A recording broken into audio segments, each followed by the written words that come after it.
You're listening to the I Survived College podcast, the show where we talk about how we got through college despite the blood, sweat, and tears. My name is Alex Mathiesen, and my guest is my older brother, Joseph Mathiesen, who is an adjunct professor at Webster University. Welcome, Joseph. Thank you, Alex. Thanks for having me. Absolutely. Now, a bit of background on Joseph. He received an English degree from Benedictine, but went back to college at Webster. Why did you do that? Well, when I went to Benedictine, I had to start off by saying I didn't start off by going to Benedictine. I started going to Merrimack, St. Louis Community College at Merrimack, and I was going to be a music student. And I was probably top of my class at Merrimack when it came to music theory and piano performance, and I wanted to be a piano player. I wanted to be a piano player ever since I was a kid. And I went to Merrimack, and I was doing very well, and I figured that after about a year at Merrimack, I'd want to move on to Webster and go into the School of Music. Well, I realized when I went to Webster that even though I was at the top of my class at Merrimack, that I was pretty low on the totem pole with my peers at Webster. The piano performance majors were insane. They would be practicing for 5 hours a day, and then that's all I could see when they were in the music building. They would just be practicing, and then their knowledge of music theory was far beyond mine. I felt like I really was lacking a lot of information when it came to music education. And I had to think about this, and I thought, maybe being a professional musician isn't for me. Maybe I would rather do it as a hobby. So the other thing I like to do was I like to read and I like to write. So I thought, okay, I'll get an English degree. And I'm not going to go to Webster University for an English degree. I can go anywhere for an English degree. So eventually I convinced our parents to let me go to Benedictine, and I pursued an English degree there. The only problem was I didn't realize that English degrees, you could have only two realistic jobs with that. You could either be a teacher and just teach English, or you could be a writer.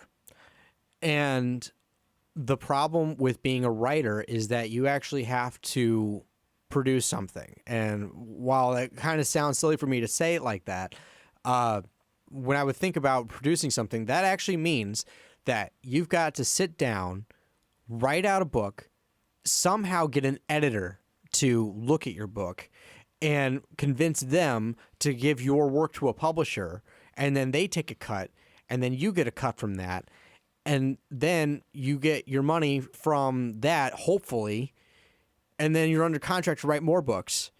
And it just seemed like a lot of hassle, and I didn't want that kind of life. When I was a Benedictine, I did one class where I had to sit in on a high school class because I thought maybe I could be an English teacher. After sitting in with that class, I realized I do not want to be a high school teacher at all. I don't want anything to do with being a high school teacher. So that was out. So basically, at the end of 4 years of college, I had a degree that I literally, and I mean that literally because it's a literary degree, I literally could not do anything with. I was working at CVS Pharmacy as a photo lab supervisor and then an overnight supervisor. And I did that for 4 years, and I had to think about my life and say, what did I do wrong? Somewhere down the line, I messed up.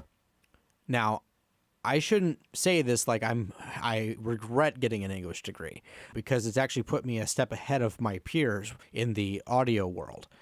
But when I was thinking about what I did wrong, I said, you know what? I actually think I would do better in the music field, but maybe not as a musician, maybe as someone working behind the scenes. So I looked into Webster University, and I looked at their audio program, and they had several big boards. They had the Neotech console in Studio B, they had the SSL Duality console in Studio A, and then they had the S5 console in Studio D. And I just fell in love, especially with the SSL Duality console. It's one of the best consoles I've ever used. And when I moved into Webster and I started taking classes there, I really felt this is the field I wanted to be in. this is what I wanted to do. I didn't necessarily want to be a musician. I do want to be a musician, but I want to be a musician on my own terms. I want to make my own music. I want to record it my way, and I want to publish it myself. And I also wanted to help other people do that, because having a technical degree like that, that's useful to people that aren't technically minded. If they are 100% musicians, they want someone like me to say, hey, I can record you and I can make you sound professional. That's why I wanted to go into Webster. I wanted to have a degree that I could actually translate into a job that I could have in many different fields, because audio engineers can have a job as a studio engineer. They can be a live engineer, which is actually what I do now. They could do sound for film. They also are very technically minded. I can do IT work, rudimentary IT work, of course, but it's definitely something that can translate to other fields. Whereas with the English degree, you can't really do that much with it and still say I'm using my English degree. All right, that's all very interesting. And to build off of some of the stuff in the background, how much experience did you have working the technical aspect of that before you went to Webster? Before I went to Webster, I was only a hobbyist when it came to recording. I bought myself a Tascam Portastudio MP01, which it looks like a answering machine with extra buttons. It's a cassette recorder. Basically, you put any kind of cassette in there, it can record 4 tracks. And I started doing that when I was 15. I didn't really know exactly what I was doing. I actually talked to my Uncle Peter, and he kind of got the ball rolling on my recording. He told me about mixing boards. He taught me about this cable versus that cable. So I was just a kid. I'm just trying to figure it out on my own. And then, slightly before Webster, I was in a band where we were going to make a CD, and we made it in-house. We didn't go to a studio or anything. I think we had a mixing engineer somewhere in the works, but as far as the recording went, it was pretty much us. And I had never used a digital recorder in my life. I never used software. I only used tape. And we recorded it, and I thought it was pretty cool that, I could see my sound waves on the computer screen, and that looked pretty neat. So it was interesting to me, but not so interesting, because I only saw it as a hobby at this point. I was only about 16, 17 years old. Actually, I might have been 18 by this time. So that was the technical aspect. I knew about Pro Tools, but I looked into how much it would cost me, and getting a $100 Portastudio for a 15-year-old was a lot easier to do than buying however much an M-Box costs in those days, like what, $500, $600, plus the cost of Pro Tools, which is about the same amount of money. So I wouldn't have been able to do any kind of computer recording. I could only do tape. Yeah, make sure you're interested in the hobby before you spend hundreds of thousands of dollars on whatever you're going to be doing. Getting back to Webster and college, compare your experience at Benedictine to Webster. All right. Well, right off the bat, Benedictine College is a private Catholic college. Mm-hmm. There's a certain level of conservativeness there. And while it does sound like a very right-wing conservative college, it did have its little pockets of leftness, all right? So it's not as stingy as some people might make it out to be. It's not Christendom College. It's not Thomas Aquinas. Benedictine has its place in conservatism. They do the March for Life every year. It's a big deal. But being able to go into a classroom with other Catholics and never, ever having to worry about having my beliefs questioned by my peers or saying something that I felt I had to say, like, anything about abortion or anything about my Christian beliefs and the chances of eternal life. Being able to walk into a group of people and have them all agree with me, it was a very good feeling. But that's not the way the world works. And when I went to Webster, that's what kind of prepped me for working in the real world. You're not always going to be working with people that agree with you. And when I was at Webster, I worked with pretty much everyone that did not agree with me. So I learned that there are some topics you just don't talk about. And while they are important to me, I can talk about those topics with other people that I know agree with me, or people that actually want to find out more about it. But as far as just running my mouth and just saying whatever's on my mind, that's not the way the world works. And Webster is the place that taught me that. Benedictine does not teach you that. Benedictine does not prepare you for uncomfortable situations, because there is no uncomfortable situation at at Benedictine, unless you come out as gay or something. That's an uncomfortable situation for everybody else. And that's because they don't agree with that. So that would be the biggest difference, is knowing that not everyone in your class is going to agree with you, unlike a private Catholic college where pretty much everyone's going to agree with you. Now, describe some of your other student interactions. How did you get along with your other classmates?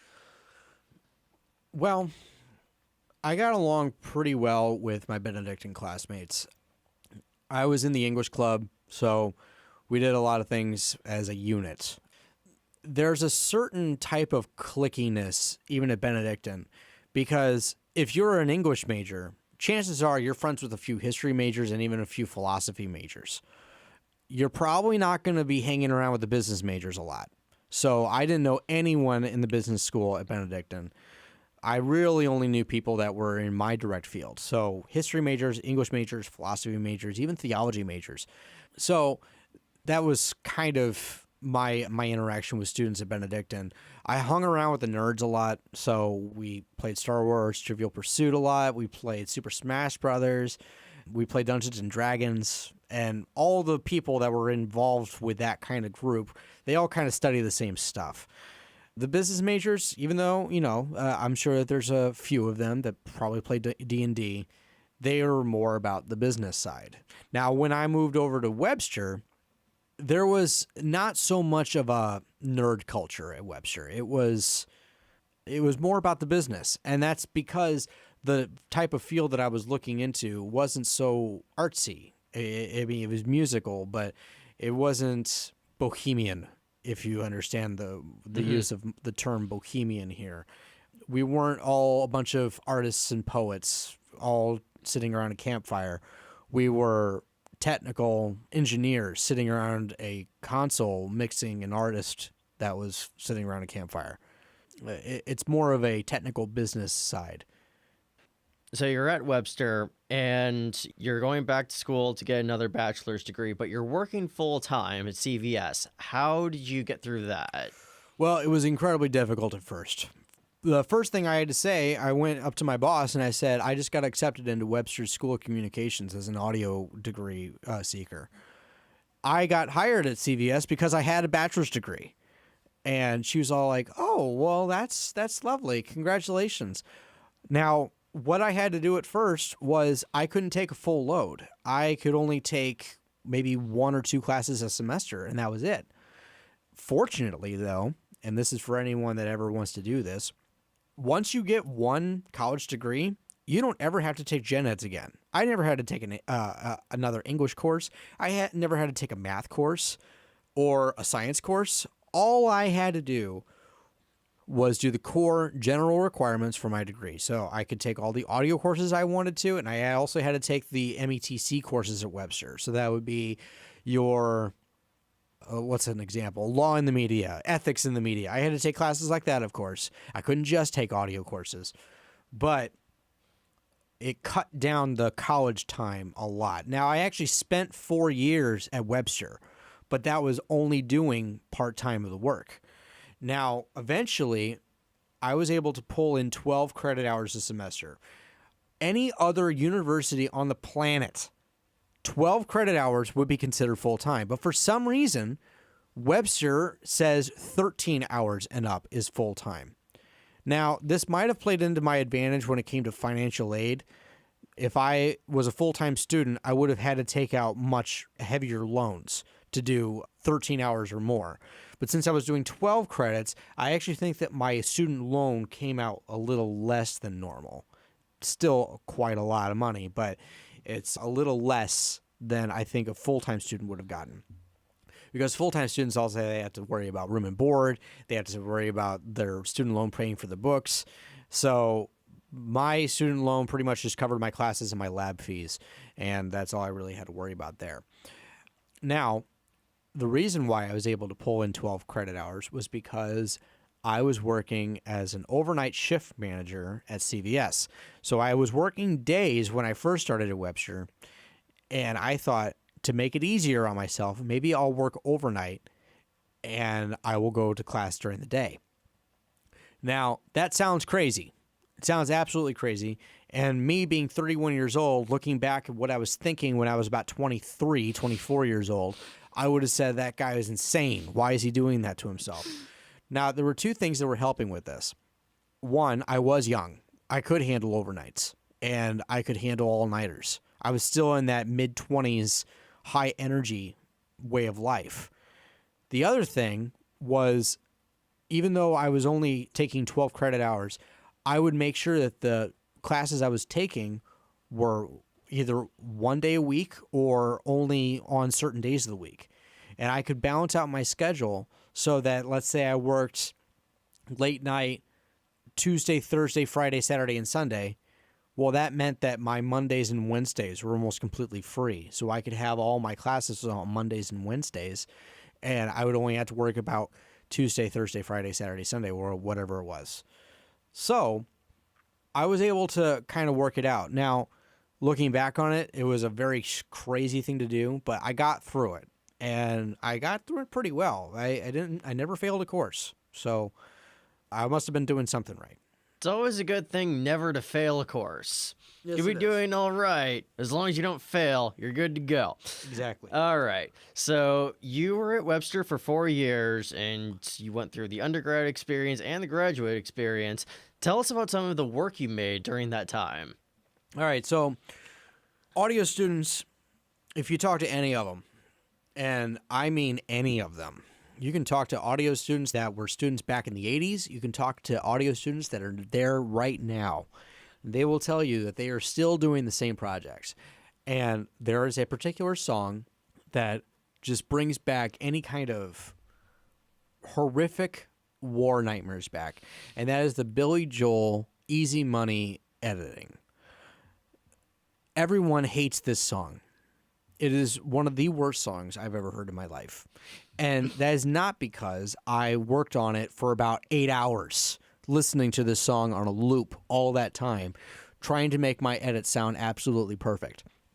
It's because it's a poorly written song. It is one of Billy Joel's songs, and I wouldn't say it's underrated. It's terrible. It's a terrible song. But the reason why it was used is because it had a very definitive beat. It was very easy to slice up and mix up, which is what the project was.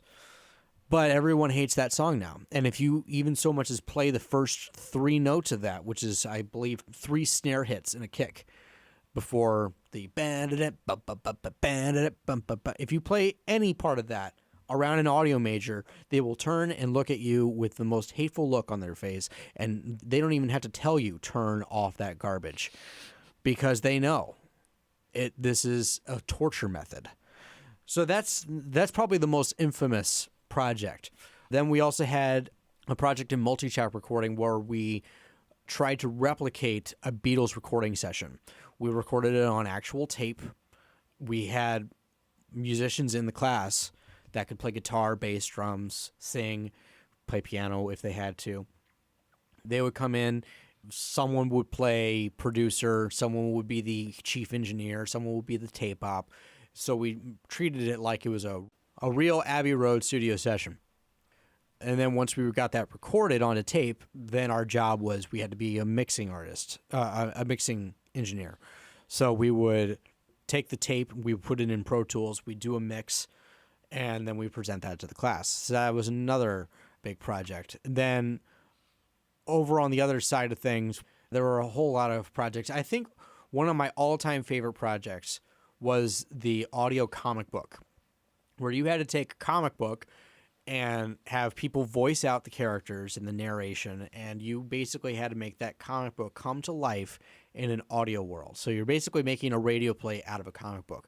For my project, I actually chose a scene from Scott Pilgrim, I believe it's book 5, where Scott is fighting the Katanage twins. And I used some friends of mine that went to John Paul II Prep because I wanted to get the youthful high school tone of voice. If you get college students to do it, they sound a little too old, especially for Scott Pilgrim, because they are college age, but they have a more youthful look to them. So I wanted them to sound like they were from high school. So that was my favorite one. And that was in the undergrad program. The graduate program was much more extensive. It was pretty much a project every single week. We did short videos. We did radio plays. We did podcasts. I eventually did a documentary. I actually did 2 documentaries. One was about vinyl nights at the Wolf. The other one was about seminarians at Kendrick Glennon Seminary. So a lot of projects that I've worked on. Yeah, the list is endless. Now, what were some of the difficulties you had getting through college? Motivation was a big one. Just having the motivation to actually sit down and work on a project, even by myself, and having to work with other people. Fortunately, my classmates, when I was a graduate student, I had the same classmates every single class. So it was very easy to work with them because we all knew each other after a while. And we all knew our strengths and we knew our weaknesses. Since I had a degree in audio production, I was the audio guy. We had another girl that was a photographer. We actually had 2 people that were photographers. So they were our photo people. We had one girl that was a video major before she started the graduate program. So she was our video person. We all had our strengths and weaknesses to work through. So graduate school, when it came to teamwork, it was a cakewalk. Undergrad, on the other hand, that's when you have to deal with people that really don't know yet what they're doing. They picked out audio because they think it's cool to be an audio engineer, but they don't quite get it yet. So having to work with that, I would say one of the biggest problems that I had working with audio in the undergrad program were the special projects that we actually had to take time out of our normal school day to work on. So like I said before, I was working overnights at CVS during this time. However, my fellow classmates, and I should also point out too that I was a lot older than everybody else. Everybody else was at college age. They could live on campus, or they didn't really have any kind of responsibilities because they were either getting student loans to pay for them or even their parents were putting them through college. So really their job was to go to college. They might have had a job on the side, like working at Subway or Jimmy John's or whatever, but I actually was paying for myself to go to college. I took out my own loans. I had to have a job. I had to have a car. I had to be self-sufficient, even though I was living at home. But I felt it was my duty to try to take care of myself as much as I could. So with that in mind, I actually had a much different schedule than everyone else did, especially since I had to work overnights. So my classmates, when we would be working on a project, they'd be like, okay, you guys want to meet up at like 8 o'clock, 9 o'clock? And I'd have to say, well, as long as I can get out of here by 10, because I had to be at work at 11, work until 6 or 7 or whatever it was. So that was probably the most difficult thing, was just balancing work and school. But since I was an overnight manager or an overnight worker, it wasn't too hard to arrange that kind of time. But after a while, it does wear down on you. Sure. All right, so you touched on the fact that you were a graduate student after you complete undergrad. Could you compare your graduate experience to your undergrad experience? Tell us about the New Media Productions program. Well, okay, the New Media Productions program was just starting when I started the program. I was the first class to go through it, or I was in the first class to go through that program. Since then, it has gone through some changes that, for better or for worse, are going to help more students be involved with it. Like I said, I basically had the same classmates the entire time, and it was like 5 of us. Originally, I think there were 8 of us. One girl left. I believe she got a job working in Washington, D.C. I don't know if she's back or if she's doing the program now, but it was really, I think it was 6 of us. And just that dynamic of having those 6 people with you all the time, it made the whole graduate experience a lot easier than undergrad, because we never had to relearn our strengths and weaknesses. We just knew going in, all right, you're going to be on audio, you're going to be on photography, you're going to be on web development, blah, blah, blah. when you're an undergrad, especially at Webster School of Communications, you have to take a certain level of METC general courses. So that could be intro to photography, intro to video, intro to web development. But they're never really part of your degree. So like intro to media communications, I think we did a little bit of audio, we did a little bit of video, we did a little bit of photography.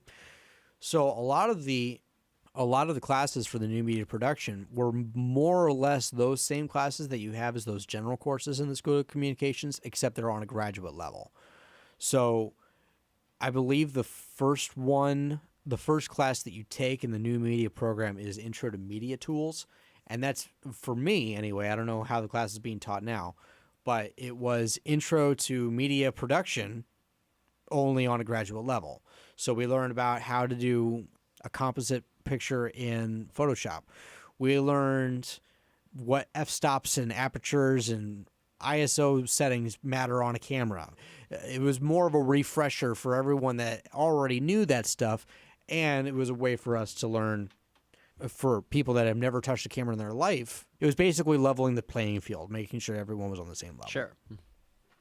As far as comparing it to undergrad, the biggest difference with that is that I had the same classmates for every class. In undergrad, I had different classmates, and we always had to figure out what person worked better with what.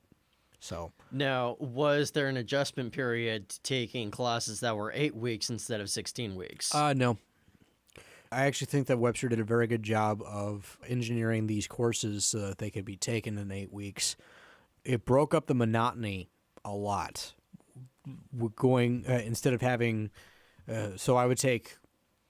I should also mention I was a graduate assistant, so I had to take a certain amount of hours every semester. I had to take 9 credit hours a semester.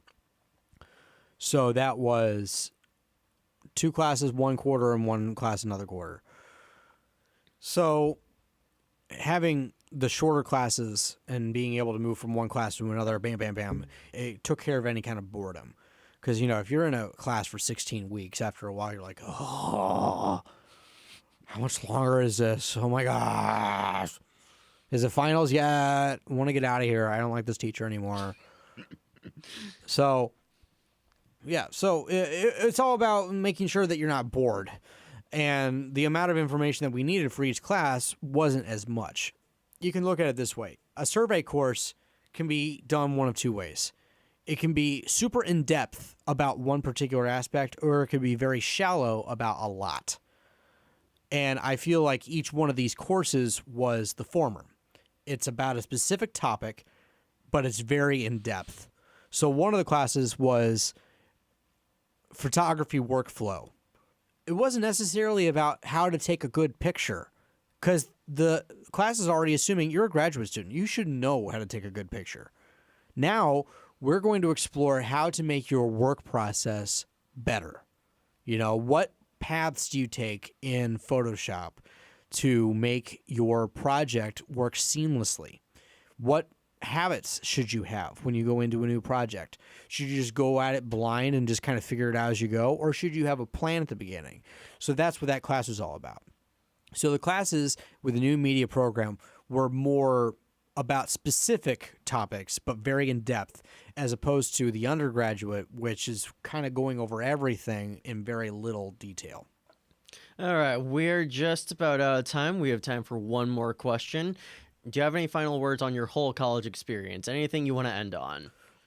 What I would say, as far as an overview, any kind of advice that I would say to anyone that's thinking about what they want to do for the rest of their lives in college, don't pigeonhole yourself.